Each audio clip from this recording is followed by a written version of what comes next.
Today's video is going to be very useful for you because it is for to check the overcurrent of our home appliances.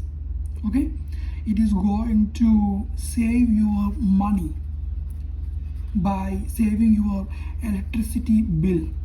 Okay, so don't skip this video. So we are going to check the overcurrent of our home appliances. Home appliances means your TV, washing machine, fridge, whatever, you name it. Okay, suppose you have a doubt about your home appliance, whether it is taking more current or not. In such case, you need to think about this video, then it will be very useful for you. See, here we have a washing machine. In the washing machine, on the back side you could see a nameplate of its rating. So first you need to check this nameplate. In that one, probably it would mention its voltage, current, and its wattage. Okay, voltage maybe in your country the single phase voltage is 230, then you could see this 230 volt, and you could see the rated current, that is the current here, or maybe say it is 10 ampere. Okay, that means your washing machine is taking 10 ampere in the normal working condition. And the next one is the wattage. You could see there maybe 200 watts, 300 watts, like that. Okay, and also you could see the frequency. Okay, frequency is normally 50 or 60 hertz, depends upon your country. Now we are going to check the actual current draw. Okay, actual current draw by your appliance. For this one we need to use a clamp meter or multimeter. What you need to do, suppose take the same example, this washing machine would get the power from your MCB on your distribution board. Okay, in this one your live wire would come over here. Okay, so what you need to do, go beside of your distribution board and with your multimeter, okay, and put the multimeter setting on AC, because your washing machine is on AC current. Suppose you have the clamp meter, so you need to clamp one live wire with this clamp meter. Okay, it is a clamp meter. You know, the single phase has only one live wire, maybe red, white, blue, whatever.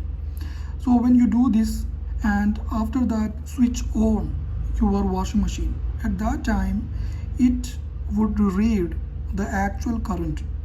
Suppose this reading is 12 ampere, but the normal rating as 10 ampere, then you can say that your washing machine is drawing more current.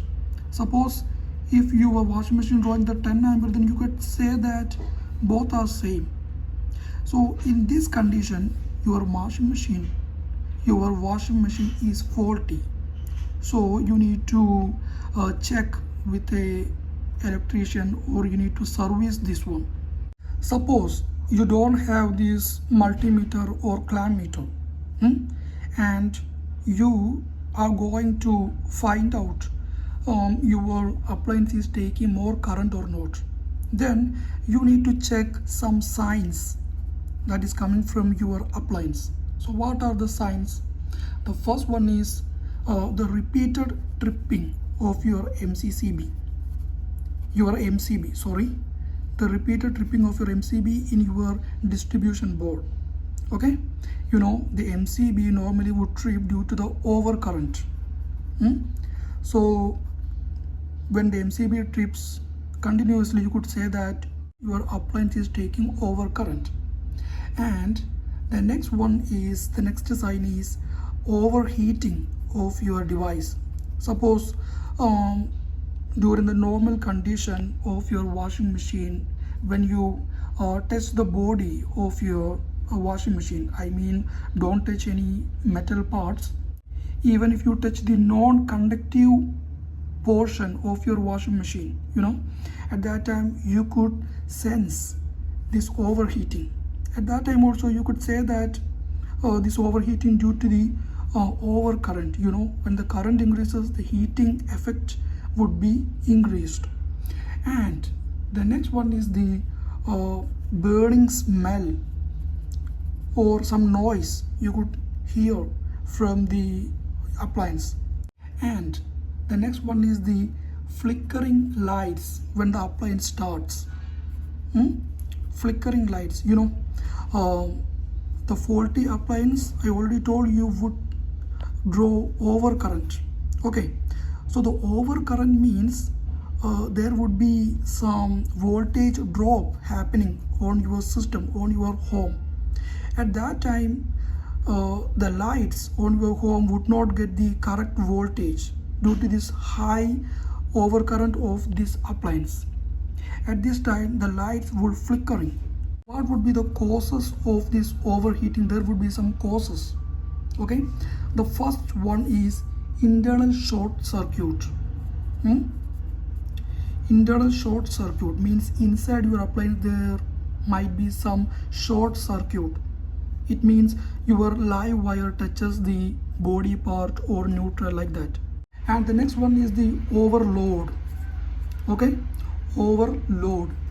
The main cause of this one might be the wrong settings in your appliance, and also due to the wrong accessory, okay, of your appliance. Both of these conditions would lead to this overload. And the next one is the low voltage supply. Okay, in your home you are getting a voltage from your nearby transformer in your locality.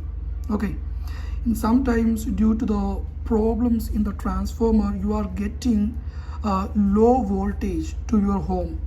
Maybe your actual voltage you need to get is a 230 voltage, but due to this problem you may be getting 180 voltage, 190 voltage or 200 voltage, like that.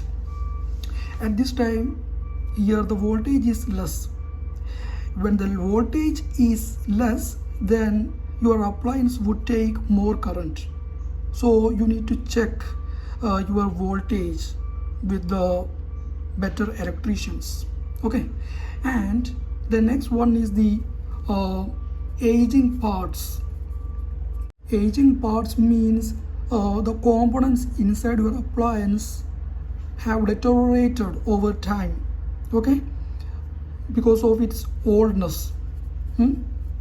So at this time, due to its old condition, it would work inefficiently and abnormally, and it would also cause the high current drawn of your appliance. So you need to change if your appliance is very old. And lastly, one important thing I want to say to you is the safety. What is the safety you need to do by doing all these functions? You need to consult a better electrician for this one. Suppose if you know how to do this, then you need to do this function only with the insulator tools or meters. And also you need to ensure your appliance is earthed properly. Earthed properly. Otherwise there would be a chance to get shock. If you enjoy this video, please subscribe this channel. Thanks for watching.